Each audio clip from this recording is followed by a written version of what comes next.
வணக்கம். பிரிட்டிஷ் தமிழர் பேரவையில் பிரிட்டிஷ் அனைத்து கட்சி பாராளுமன்ற உறுப்பினர்களும் இணைந்து நடத்தும் உலக தமிழர் மாநாட்டை நான் மனம் நிறைய வாழ்த்துகிறேன். உலக அனைத்திலும் வாழ்கின்ற தமிழர் கட்சிகள், இயக்கங்களின் பேராளர்கள் மாநாட்டில் கலந்து கொள்வது சிறப்பானதாகும். சிறப்பானது என்று சொல்வதை விட பயனுடையது என்பதை நான் பதிவு செய்ய விரும்புகிறேன்.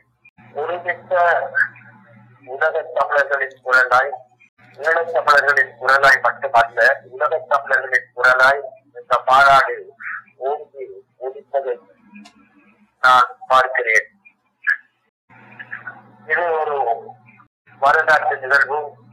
தமிழீழ மக்களுடைய வரலாற்றில் ஒரு குறிப்பிடத்தக்க நிகழ்வு என்பதை நான் எண்ணி பார்க்கிறேன். தமிழ் ஈழத்தில் முள்ளிவாய்க்காலில் 2009 மேயில் நடைபெற்ற அந்த கொடுமைகள் அனைத்தும் உலகில் விசாரணைக்கு உட்படுத்தப்பட வேண்டும் என்பது இம்மாநாட்டின் கோரிக்கையாக அமைகிறது. இது நிகழ வேண்டியது, நிகழ்ந்தே தீர வேண்டியது, ஆனால் இன்னும் நிகழாமல் இருப்பது.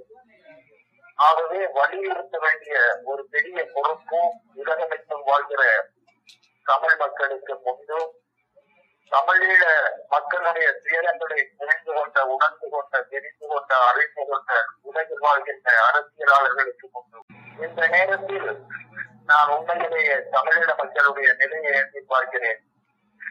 அந்த மண்ணில் இதுவரை 3 லட்சம் தமிழ் மக்கள் படுகொலை செய்யப்பட்டிருக்கிறார்கள். அந்த மண்ணில் முள்ளிவாய்க்காலில் மட்டும் 40,000 தமிழர்கள் ஒரே நாளில் படுகொலை செய்யப்பட்டார்கள். 40,000 என்று சொல்கிறார்கள். அந்த மண்ணில் 89,000 தமிழ் பெண்கள் நடந்து முடிந்த போரில் விதவைகளாக்கப்பட்டிருக்கிறார்கள், கைப்பெண்களாகி இருக்கிறார்கள். அந்த மண்ணில் தமிழர்களுக்கு புதுமைகள் இழைக்கப்பட்ட நாளிலிருந்து இன்று வரை 2.5 லட்சத்துக்கு அதிகமான தமிழர் வீடுகள் உடைந்து நொறுங்கி கட்சிகளாக கிடக்கின்றன. அந்த மண்ணில் 2076 இந்து கோயில்கள் இடித்து வீழ்த்தப்பட்டிருக்கின்றன. மிக கொடுமையான அந்த போரின் விளைவான 15 லட்சத்துக்கு அதிகமான தமிழர்கள் உலகெங்கும் தமிழீழத்திலும் ஏதிரிகளாக்கப்பட்டிருக்கிறார்கள். இத்தனை ஒரு பெரிய கொடுமையை ஒரு பெரிய இனம் உலக வரலாற்றில் இன்று அந்த துணியாய் சிந்தித்துக் கொண்டிருப்பதை நாம் பார்க்கிறோம். இது ஒரு பெரிய கொடுமை. அதிலும் முள்ளிவாய்க்காலில் கண்களுக்கு எதிரில் அண்மையில் நடந்த கொடுமை இதுவரை நீதிமன்றத்தின் முன் நிறுத்தப்படாமல் இருப்பது ஒரு மிகப்பெரிய உலக குற்றம் என்றே நான் கருதுகிறேன். குற்றங்கள் ஒப்புக்கொள்ளப்படுகின்றன. ஓரளவு அந்த குற்றங்களை ஆய்வு செய்த ஐநா என்ற ஆய்வுக்குழுவின் அறிக்கையாகட்டும், அல்லது பின்பு மனித உரிமை குழு ஐநா மன்றத்தில் கொண்டு வந்த தீர்மானமாகட்டும், அந்த முள்ளிவாய்க்காலில் இழைக்கப்பட்ட கொடுமைகள் ஒப்புக்கொள்ளப்பட்டிருக்கின்றன. ஆனால் கொடுமையை செய்தவர்கள் தப்பி பிழைத்து மகிழ்ச்சியாக களியாட்டங்களையும் விழாக்களையும் நடத்தி அவர்கள் இன்றைக்கு திளைத்துக் கொண்டிருக்கிறார்கள். அவருடைய குற்றம் வெளிச்சத்துக்கு வந்திருக்கிறது. குற்றவாளி என்னும் வெளிச்சத்துக்கு வரவில்லை.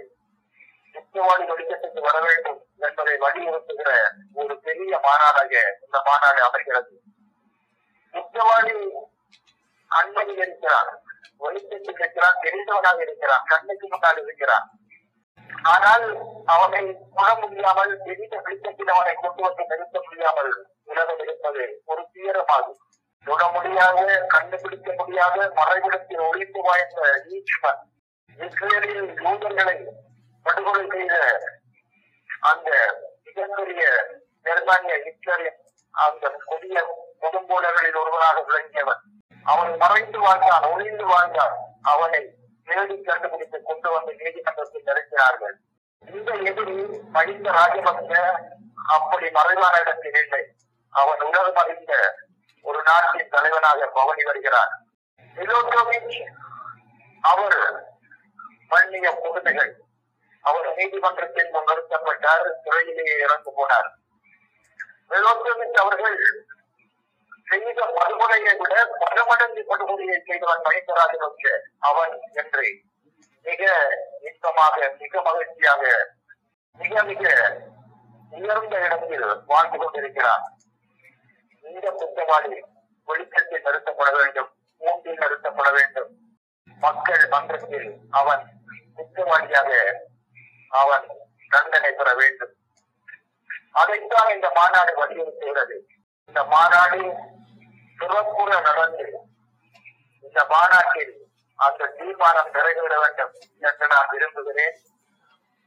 ஐநா மன்றத்தின் அடுத்த ஆய்வு கட்டத்தில் இந்த மாநாட்டை நிறைவேற்றுகிற தீர்மானம் வலிமையான தீர்மானமாக அவர்கள் முன்பும் இது கையளிக்கப்பட வேண்டும் என்று நான் விரும்புகிறேன். இந்த முயற்சியில் ஈடுபட்டிருக்கிற பிரித்தானிய கமலத்துறவை நான் மனநிறைய வாழ்த்துகிறேன். நாம் சிதறின் பல இடங்களில் கிடந்தாலும் ஒரே சிந்தனையாளராக இருப்போம்.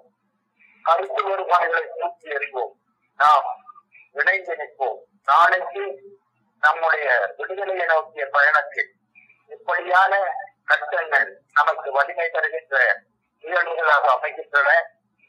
நாம் இந்த போராட்டத்தை வேறுமிக்க போராட்டமாக முன்னெடுப்போம். முள்ளிவாய்க்காலுக்கு முன்பு மஹிந்த ராஜபக்ஷ இழைத்த புதுமைகள் தமிழ் மக்களின் ஒரு தீர்ப்பு இனம் என்று வருகிற பொழுது அவர்களின் தாயகமும் தாயகத்தில் வாழ்கிற மக்களும் என்று பார்த்தால் மக்களை பெரிய அளவில் கொண்டு போய் முடித்த மிகப்பெரிய புதுமை கடந்த காலங்களில் நடந்தது. முள்ளிவாய்க்காலுக்கு முன்பு நடந்தது.